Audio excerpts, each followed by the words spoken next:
Last time on Mistborn. Allomancy is more of a science than it is a magic. Regular looking people for the most part, except for the steel spikes that have been pounded through their eyes. The government in the Final Empire is ruled by someone called the Lord Ruler, which I know is not the most inventive title in the world. People who use allomancy are called allomancers. That's very important. Now I'm going to introduce you to the rest of them and also just review the ones we've met so far, except Vin, because she's going to be the one who we spend the most time with, so you'll get to know her as we go.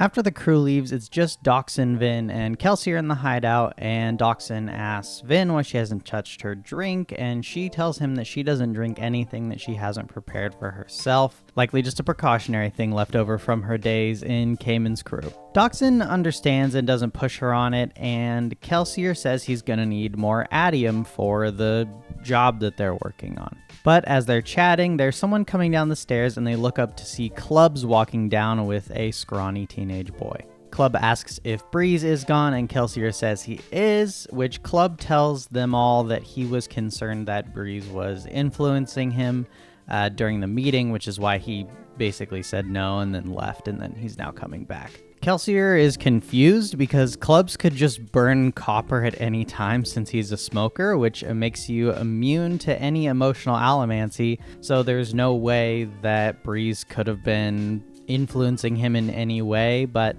Clubs basically says even if he can't be influenced by Breeze's allomancy, he doesn't trust anyone whose job it is to influence and kind of like change people's mind about things regardless of allomancy or no. This is interesting to me because Clubs can make himself essentially immune to any of the allomantic powers that can affect your emotions. What he's concerned about is not really the magic that Breeze could do, but his ability to just be manipulative in normal conversation. This is kind of like an early breadcrumb in the story that suggests to us that allomantic or magical power isn't everything. Like who someone is still very important to their impact on others and in society. He tells them that he basically just wanted to be sure about his feelings about the job and that he's in, but not for the money, but because the Lord Ruler is going to get him eventually, so at least he can spit in his face as he goes. After Clubs leaves, the three of them head up to the rooftop, and Kelsier starts asking Doxin which noble house is the strongest right now. Doxin tells him that it's House Venture that is the strongest right now, and that the ruler of the keep supposedly has a safe in his study that has more adium in it. Kelsier has kind of a reflective moment up on the rooftop because he's thinking about when him and his wife Mare would come up to the rooftop before their jobs, like on the night of their jobs, because she was a tin eye, so she could like sense really well and could see really far in the dark, so they would kind of come up there to prepare before, and he realizes he's kind of doing the same thing that he used to do, when they were together and she was alive before he went to the pits. Her death is, as we'll learn and see as we go, one of the reasons why he is so interested in this job and getting back at the Lord Ruler. Part of it is for revenge for his wife Mare. Anyways, after they kind of talk about it, they end up, and Kelsier dons a cloak made of hundreds of strips of darkly colored cloth. This is a mist cloak, something that only Mistborn wear to help hide them in the mists at night when they're jumping around the city. It also kind of acts as a warning to guards and other allomancers, basically not to mess with them, because if someone is a Mistborn, they're likely of noble blood, very important, and whatever they're doing is probably, too important for these other people to mess with them. And then Kelsier heads off into the night to rob the most wealthy house in Luthadel. There are some interesting things that come out of allomancy being the magic system in the Mistborn universe, and some of those are reflected in combat, specifically in the kit that Kelsier carries during this mission. So the first thing that you're going to notice is that he's not wearing any metal. None. No armor, nothing. with the exception of one thing, which is he has a pouch of coins. He'll use these, and you'll see other Mistborn and Allomancers throughout the book use them in this way too, to throw up and then steel push on them, and they like shoot forward kind of like bullets and go through people and kill them. So he'll carry a pouch of coins for that, and then also for travel, which we'll discuss in a minute. And then the only other metal he has on him is vials. So the vials are glass, but they're filled with metals that are dissolved in an alcohol solution, like the one he made Vin drink when they first met. And this is basically just to like refresh his metals if he fully runs out in combat, because, you know, he wants to be able to use his allomantic powers. The other thing they do, and I think this is one of the coolest parts of the Allomancer's like combat kit, is glass knives. So I don't think the book ever really specifies like what the handle is made of, but the blade is solid glass. I just think that's really cool. I don't know why, but I think that that is way cooler than like a metal knife or sword or something. There's also the people who are trained to fight against Allomancers that can't do allomancy themselves, and they are called Hazekillers, as I wrote right here. They will primarily use wooden canes, like fighting canes, obviously because they can't have metal, and like a blunt weapon is probably the best you're gonna get with something not metal, unless they all had glass as well. And then wooden shields.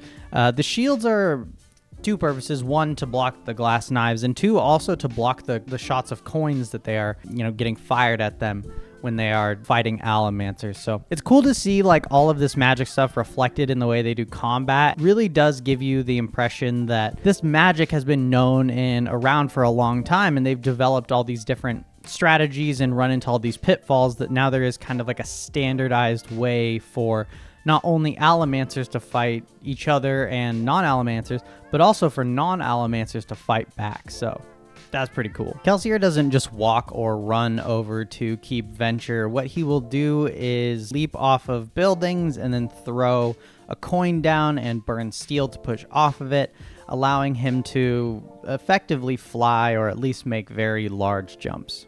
So first things first, you'll have to forgive my crude drawing ability, but this is the best I could do. I swear. This is how the jumping thing works. This is how Mistborn travel really fast. So let's say that you are standing here, you're a Mistborn, or you can steel push, and you want to get here. So what you do is you jump, throw a coin down, and then you steel push against the coin that's on the ground. If you think about physics, and you think about the force that they're pushing down with, like a ball, because that can't go anywhere, that means that they are pushed back up into the air with whatever force they are pushing down with. You can generally only push with the force of your body weight. Isn't really flying. It's more like a real life double jump is what it's like a really big one. But this is how Mistborn travel really quickly. And this is also part of the reason that they carry the coin pouches that I talked about a second ago. This is the other thing that they would do with them besides just shoot them at people. When Kelsier arrives at Venture Keep, which is a large building, kind of like I showed in part 1, with huge stained glass windows and tall spires, he uses one of those spires to iron pole himself up onto the roof. He reaches the top and finds 2 guards who are completely outfitted in metal armor, which means they are going to be easy targets for him, and uses his allomantic powers to take them out with ease. You might be wondering why the guards are wearing metal at all, which is a very fair question. I think that the in-story justification for this is probably that Mistborn are so rare. There are obviously Allomancers who can do some dangerous things with metal, the manipulation, but in my opinion, this is just an opportunity for Sanderson to kind of show off how cool allomantic powers and Mistborn are in combat. We learn very quickly that not only does he want to steal the Adium, he wants to cause a big commotion, which will kind of make sense as we learn more about the rest of the crew's plan. He jumps down to one of the balconies for the upper floors, and with 2 guards on either side of him, steel pushes both of them off of the edge, and they scream, falling to their deaths. He makes his way down the hall to Lord Venture's study and breaks the lock behind the painting that is hiding the safe. As he is standing horizontally against the wall, iron pulling the safe out of it, 2 guards come in, and he's able to pretty quickly dispatch them as well, since they're also wearing metal armor and have metal weapons, but not before they yell that there is a Mistborn in the keep, warning the rest of the keep that Kelsier is there. You might also be wondering at this point why our protagonist, or at least one of our protagonists, is killing people who seem relatively innocent. The book pretty brazenly answers this. As far as Kelsier was concerned, any man who upheld the final empire also forfeited his right to live. But I think even that is definitely a stretch here. I mean, these people are like tangentially related to the final empire at most, really just because the noble houses support the Lord Ruler. These individual soldiers aren't really doing anything to help uphold the final empire. These are just foot soldiers, so this feels like a stretch, and I think that gets addressed throughout the story too. After Kelsier takes the 2 guards out, he burns pewter to give himself strength so that he can drag the safe out of the wall and starts dragging it down the hall to the balcony that he came in from. He gets about halfway down the hall when he starts to hear footsteps behind him, and he turns around to see 8 figures, all wearing dark cloaks with wooden shields and wooden dueling canes. These are Hazekillers. Hazekillers are not Allomancers, but they are non-Allomancers that are trained to fight Allomancers, hence no wooden armor and the shield and the cane instead of a sword.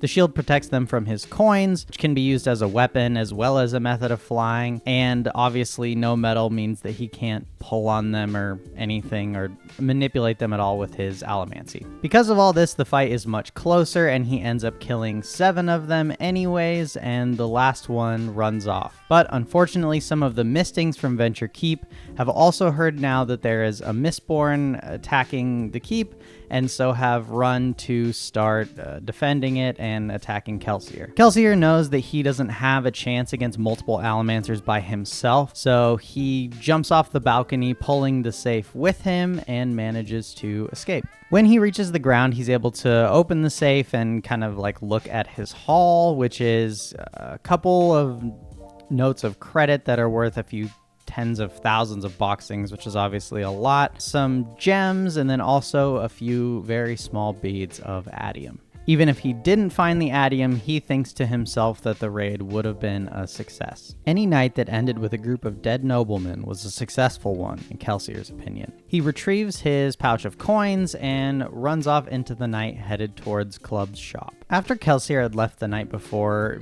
Dockson had let him and Vin into Club's shop, which is going to function as their new hideout, and Vin wakes up this morning in her new bedroom on the 2nd floor. The room that she describes is pretty Spartan, actually, but to her it seems incredibly fancy. She's never even had her own room before, let alone one with a bed and fresh sheets on it, so to her it seems overwhelmingly nice.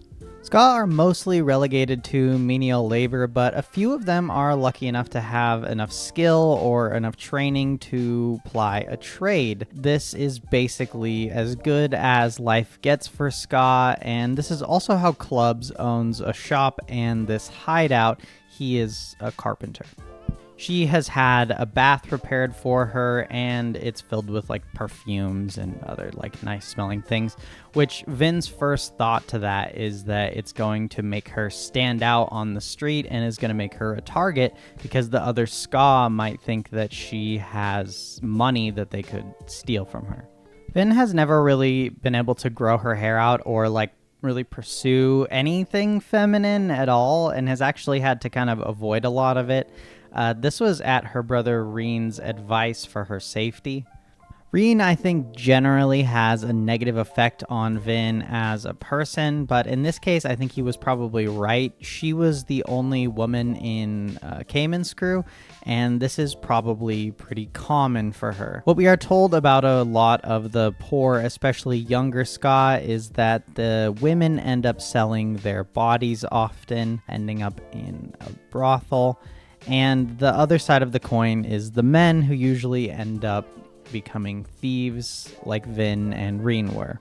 All of this change is kind of leaving Vin confused about her place in the world, but she doesn't really have any choice but to sort of keep continuing on. Ham arrives also and with his bags packed and goes to his room, telling Vin that it always pays to live near the smoker so that basically no one can ever track when you're using allomancy. He also goes into the kitchen and just kind of grabs some food that's been prepared for people to just kind of grab if they want to. And Vin realizes that she weirdly could also do that, so she goes in and grabs some food from the table for herself. But Vin isn't really used to having enough food, so she actually takes like way more than she can eat. And when she gets up to her room with it, she sort of disassembles it and saves the stuff that won't go bad for later, just in case, you know, this kind of goes belly up, which she's sort of expecting. A big part of the story as Vin is kind of getting folded into the crew is her unlearning a lot of the habits that she learned throughout her childhood. Being used to being paranoid, constantly on guard, not able to trust anyone, and low on food is, as you can imagine, not super conducive to a normal life. But now that she's part of a crew that is well-to-do and very trusting of each other, it's going to take some time for her to learn how to get out of that scavenging mindset and into one that's a lot healthier. She's retrieved from her room by one of Clubs' apprentices, and she's led to kind of the meeting room where they're all going to start discussing the plan. There's a lot of problems that need to be solved with this plan, and a lot of things that need solutions before any of it's going to make sense or work out at all. So for the plan to go off without a hitch, we got some problems we got to solve. First problem, Luthadel garrison. 20,000 troops, a lot of troops. That's just like the standing army that's in Luthadel to keep the peace and make sure that nothing bad goes down without the Lord Ruler wanting it to. So, problem number one. Problem number two, noble houses. They all got guards and allomancers. They're all loyal to the Lord Ruler.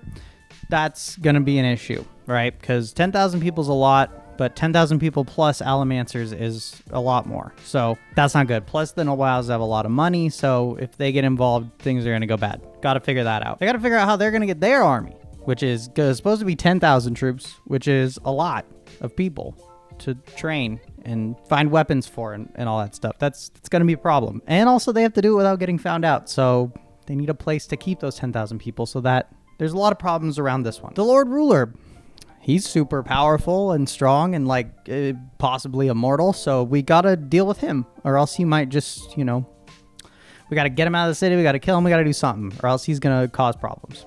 And then the Steel Inquisitors, which the guys with the spikes through their eyes are scary and also really strong, and there's, you know, not a ton of them, but like they can really mess you up. So gotta figure out what they're gonna do about the Steel Ministry and the Steel Inquisitors. They got big problems to solve. Overall, like I said, there's a lot of problems, but they do manage to come to a few solutions that should help solve some of them. So during this meeting, some of these problems end up having solutions. Luthadel garrison. Vin actually has the idea that if they attack the pits of Hatson, the place where the Lord Ruler gets all his adium, he can't ask the nobles for help because he can't let them know that they're getting it from there. So, because he doesn't want anyone to know where he gets the adium, obviously, because it's kind of like his store of wealth. So he's going to have to send the Luthadel garrison to do it because they're the only ones close enough. So if they take like a small force, attack the pits of Hatson, Luthadel garrison will leave, leaving the city exposed. Noble houses. Kelsier's idea is to start a noble house war. Basically get all of the houses to not trust each other. This apparently happens like every couple hundred years or 100 years or whatever. And it's not like the first time it's happened, so they know the Lord Ruler will allow it to happen. But this is almost its own plan in itself, because like how are they going to sow that much discord? How are they going to do that much damage with the noble houses' reputations to each other and stuff to get them to fight enough that they won't be able to intervene when they try to take the city? But that's the plan. For the 10,000 troops, they know from Eden that the rebels already have kind of a hideout in the caves far away from Luthadel. They don't have this many people, but they do have a place where they can hide them and train them, where the Lord Ruler kind of knows about it, but they're like, but like he's never really attacked, so like we're probably safe. Breeze is a soother, so he can help them recruit the 10,000 troops, because he can go to the meetings and help get people riled up and, you know, do like his manipulative allomancy stuff, which the morality of that, I don't think the story ever really questions, but, well, actually it does a few times, but I feel like that's kind of messed up. And then Ham can train them because he has kind of a military background. He also has like some connections that he thinks will help train them as well, that can be like generals and stuff, and like guide the troops and help teach them how to do combat and formations and all those things. So he's going to be a big part of that training. As far as the Lord Ruler and the Steel Inquisitors, they got nothing. So those are still kind of TBD, but we got some problems solved in this meeting, so that's positive. Then Kelsier drops a very important piece of the puzzle. When Breeze asks how they're going to get weapons to supply for the army, Kelsier says he has a nobleman that can help them. If you haven't gathered so far, Kelsier isn't a huge fan of noblemen, so everyone's kind of surprised. But Breeze figures it out first, although we won't get the full story until later, that Kelsier has had the real Lord Renoux, who is this nobleman that's going to help them out, killed, and has replaced him with an imposter. This might be a small detail, but keep it in mind because it will be a huge part of the story and the plot going forward, especially in further books. The fake Lord Renoux is going to keep them informed about kind of generally what's going on inside of the noble houses, but also they're going to need a spy inside a bunch of the noble functions to kind of keep them abreast of the latest news, and all of this information is going to be super important if they want to start a noble war. The whole crew does feel like they're sort of like needlessly obfuscating what's going on with this fake Lord Renoux. They say that he looks exactly the same as the original, but that they can't let any Inquisitors get near him, which seems odd. Going back to the spy they need inside the noble functions, though, because this fake Lord Renoux can't get near any Inquisitors, they can't use him as the actual spy inside like the social functions to get the latest news and gossip, but all of the other crew members have been identified at some point on past jobs and don't really have any aliases that they can use. So Vin is really the only one who can do it, and she's elected to be their spy. They continue to chat about the plan, and eventually Ham asks them how they're going to deal with the Steel Inquisitors, and Kelsier tells them that that's going to be his brother Marsh's job. But at that moment, Marsh walks into the room disagreeing with Kelsier, and it seems like everybody is excited to see Marsh, but Marsh has kind of a very dour attitude. Marsh asks everyone to leave so he can talk to Kelsier privately. Everyone does leave, but Vin kind of sneaks back and puts her ear to the door to listen to their conversation. We learn a few things, the first being that Marsh used to be in charge of the Ska Rebellion, which is now Yeaden's job, but he gave it up at some point during the last 3 years while Kelsier was in the pits of Hathsin. Marsh also throws Kelsier a paper that has the names of the 11 men that Kelsier killed the night before when he was raiding Keep Venture, and there's a disagreement between them that is clearly something that is morally at the core of them different, but about whether it was right to kill those people or whether they were just kind of trying to make ends meet for their own families and just trying to survive. Marsh doesn't think it's okay, which I kind of agree with, but Kelsier kind of does. He basically has the opinion that anyone who is assisting the Lord Ruler or the Final Empire at all is a traitor, especially if they're a Ska. But their disagreement kind of goes deeper than this because Kelsier has sort of been living this lavish life as a thief.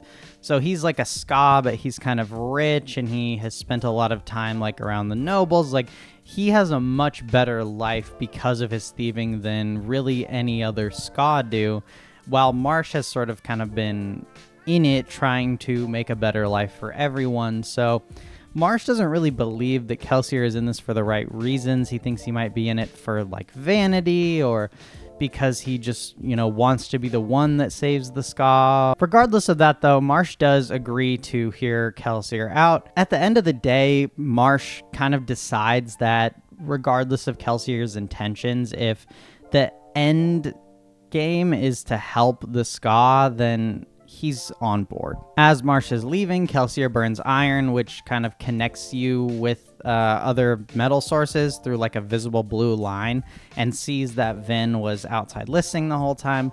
So he walks to her room and knocks on her door. When she answers, he asks her what she thinks of Marsh, obviously implying that he knew that she was listening the whole time.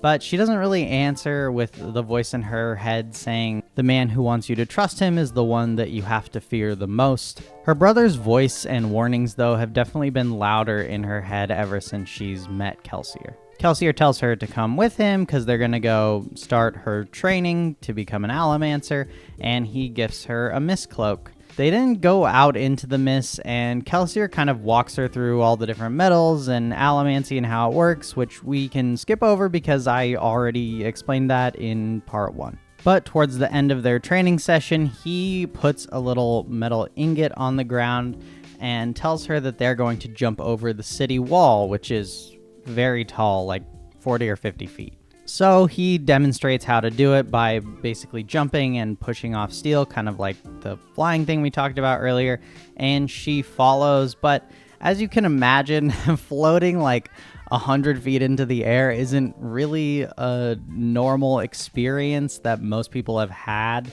So she's understandably pretty freaked out initially. But with Kelsier's help, she manages to get up and down pretty safely. But we also learn a little note here that Allomancers can't pull on metals that are inside of another Allomancer's body. So like they drink the vial of metal, and you can't pull on the metal that's in their stomach.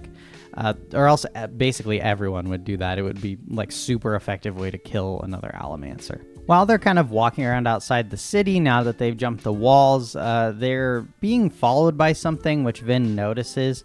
And Kelsier tells her that it's a mist wraith and that they are real, and tells her to flare tin so she can see it in the dark. You might have noticed that there's lots of mentions of mist throughout the story.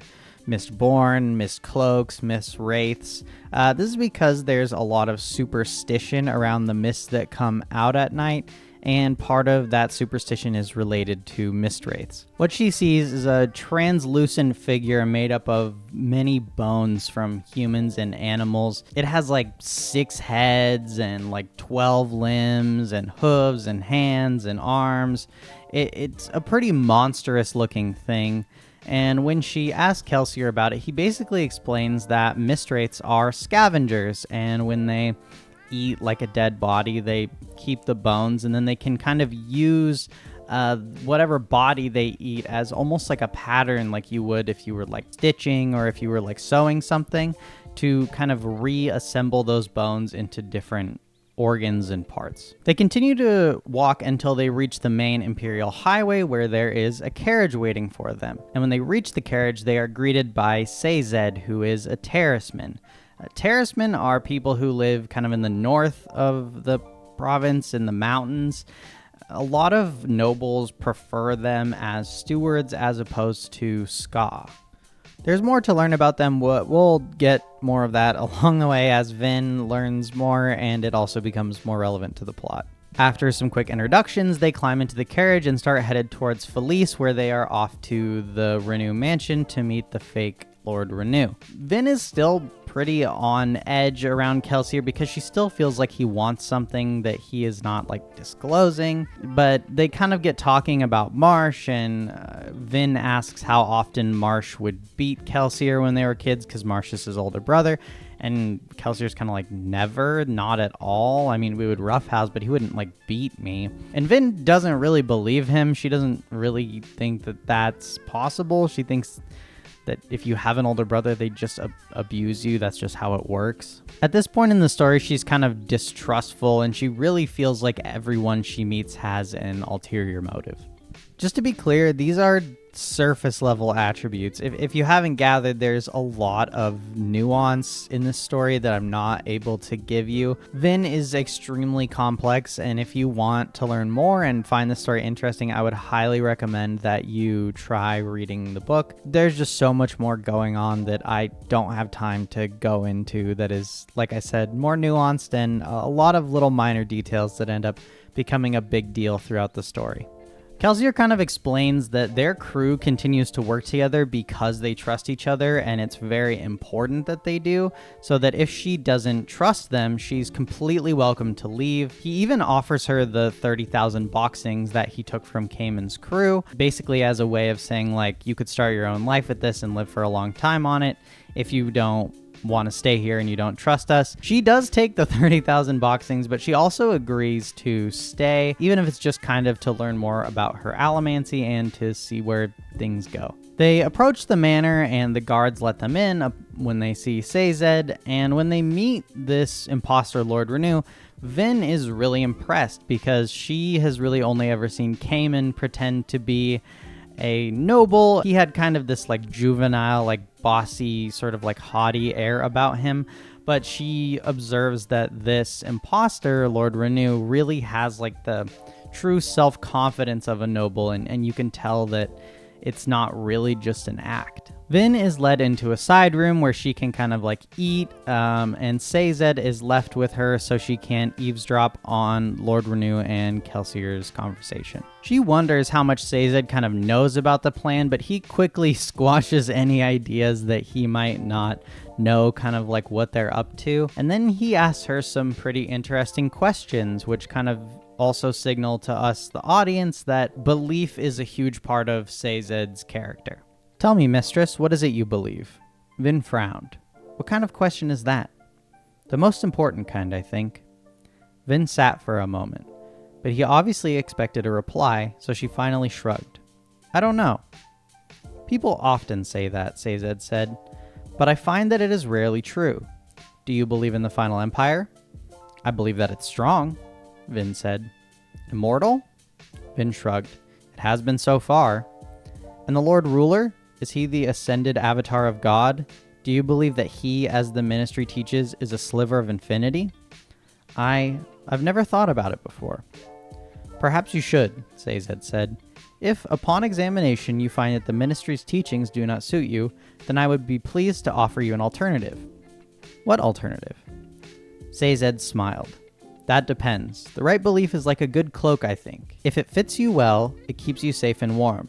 The wrong fit, however, can suffocate. Kelsier and Renoux come out of their private conversation talking about how Doxin won't be able to play Lord Renoux's heir anymore because basically he got found out at some point and he's also kind of too old. And they realize that Vin is the obvious choice since they already had kind of talked about her being a spy for them at the noble social function, so she'll fit right in there if she is posing as Lord Renoux's heir. Sazed will have to teach her how to act like a noble and also get her appearance more ball ready. And we end our section with Kelsier and Vin talking, with Kelsier apologizing for leaving Vin out of his conversation with Lord Renoux, and Vin kind of acknowledging to herself skeptically that Kelsier does seem like a good person. Thank you guys so much for watching. If you liked the video, please like, comment, subscribe, any of that stuff, whatever you feel comfortable with. And if you've just made it this far, thank you for watching. I really appreciate it. I try to put a lot of work into these videos, and I hope you guys liked it. I'll see you guys in the next one.